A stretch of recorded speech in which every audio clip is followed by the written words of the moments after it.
Et pendant que la MONUSCO dit n'avoir aucun élément pour confirmer cette présence du M23 sur le sol congolais, un joli coup de filet a été réalisé hier par la police et l'armée au nord Kivu à Goma. La PNC a démantelé un réseau d'acheteurs d'armes, tandis que les FARDC ont mis la main sur 22 armes et 2 éléments ex-M23. Ce dernier ont été présentés au gouverneur de province, Julien Paluku.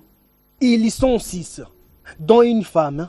Ces présumés acheteurs et fournisseurs d'armes aux groupes armés arrêtés par la police et présentés à la presse ce mercredi à Goma par le colonel Van Kassongo, commissaire provincial adjoint de la PNC Nord Kivu.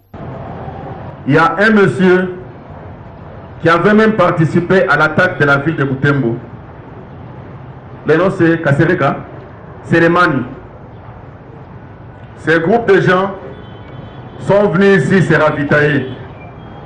Et là, j'attire encore l'attention de tous les commandants qui gèrent les hommes et les policiers qui gardent les armes. Ce groupe est à Goma.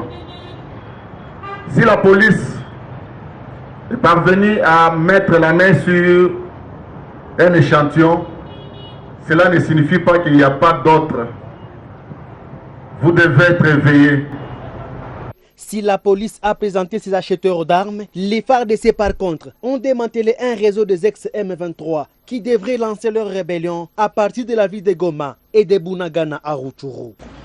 Mais si nous nous retrouvons ici, c'est pour louer la bravoure des éléments des forces armées qui ont réussi à démanteler les réseaux au niveau interne.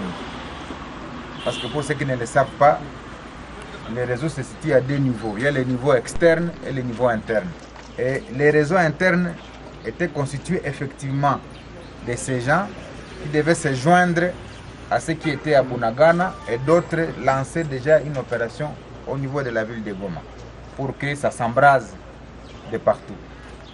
Il y a les 2 messieurs que vous avez vus là-bas. On a attrapé les armes dans un sac de pommes de terre en provenance de Massissi pour se diriger vers Bunagana.